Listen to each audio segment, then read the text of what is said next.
Ya, kembali di Apa Kabar Indonesia Malam. Sekarang saya akan masing-masing bertanya kepada mereka ini mengenai, ya oke lah, ini kan terlalu banyak Mas Beka ya, topik bahasan. Pasti akan ada isu-isu sentral saja yang diungkap dalam debat terakhir. Masalah bansos nggak?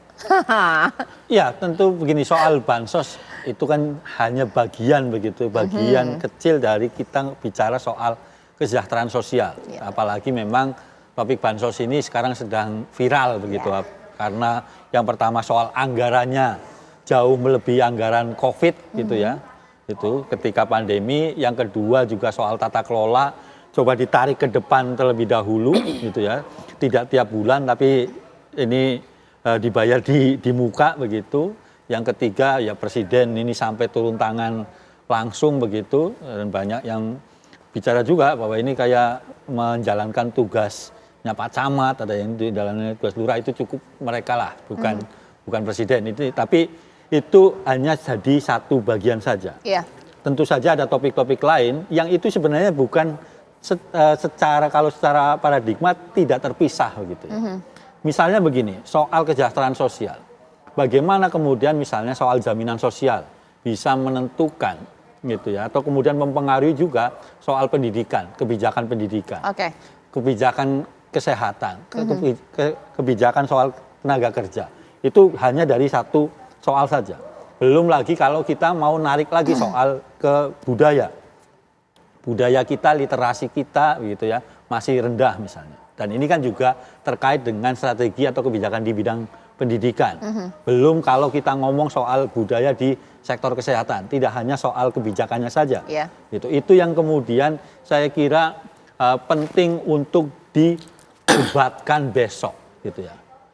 Itu saya kira yang penting. Jadi debat itu bukan soal serang menyerang kok gitu ya. Tapi bagaimana kemudian kita ini mau milih calon presiden yang menguasai bagaimana permasalahan di Indonesia, tidak hanya sekedar nanti ketika terdesak akan hilirisasi misalnya. Terus apalagi kan nggak cukup itu aja. Baik, Mas Nara bagaimana? Ini menjadi apa? Pintu masuk untuk menyerang atau apa ini bansos nih? Jadi perlu saya ceritakan, di DM, di direct message maupun di WA itu banyak sekali pertanyaan nadanya itu. Mas, nanti apa bentuk serangannya pertama? Yang kedua, saya usul pertanyaan ini untuk Pak Mahfud. Lo kasih masukan malah? Masukan. Ini saya usul ini pertanyaan untuk Pak Prabowo. Sebenarnya ini jebakan sebenarnya. Menurut saya, orang-orang yang mengirim pesan ke saya itu adalah tim mereka mungkin. Supaya kalau ini kita pakai oke aja nanti kita pakai. Kalau kita pakai betul udah siap menjawab karena dia udah ngirim pertanyaan. Jadi kita hati-hati, tim 01 sangat hati-hati. Karena saya yakin sekali salah satu paslon ini punya kelemahan sangat besar. Bagian jobnya sendiri aja nggak bisa menguasai debat, apalagi yang jauh dari itu. Maka saya yakin ini sangat pusing beliau ini untuk meyakinkan kepada masyarakat bahwa Pak Prabowo mampu. Karena ini betul-betul berat tema ini, tema sangat berat. Dan saya yakin paslon 02 memang PR-nya berat. Dibanding Pak Mahfud maupun Pak Anies, Pak Ganjar maupun Pak Anies yang mereka udah kerjaan sehari-hari. Seperti itu, apalagi soal pendidikan, soal budaya, soal itu sudah makanan sehari-hari. Jadi tinggal mulai saja kalau Pak Anies.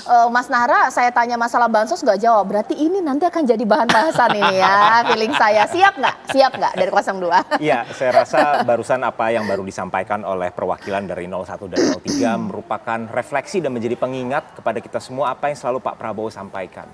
Bahwa dalam kontestasi politik jangan hanya karena kita mengejar jabatan, kita merendahkan orang lain, kita menyebarkan data-data yang salah, persepsi-persepsi yang salah kepada publik. Karena yang hari ini terjadi, terutama terkait dengan bansos, adalah ada penggiringan opini yang salah dari pihak-pihak yang ingin menyatakan bahwa ini adalah produk untuk kepentingan pilpres paslon tertentu. Yang orang sering lupa adalah bansos ini bukan merupakan barang baru. Ini bahkan kalau kita berbicara konsep bantuan langsung tunai misalnya, ini sudah digaungkan di era Presiden SBY. Setiap tahun pun juga sudah diadakan. Dan ini merupakan produk politik yang memang sudah disetujui di DPR oleh semua perwakilan partai. Itu yang perlu dicatat. Lalu yang kedua adalah kita harus memahami, mungkin bapak-bapak ini sekalian yang mengkritik bansos ini tidak pernah hidup dalam kemiskinan.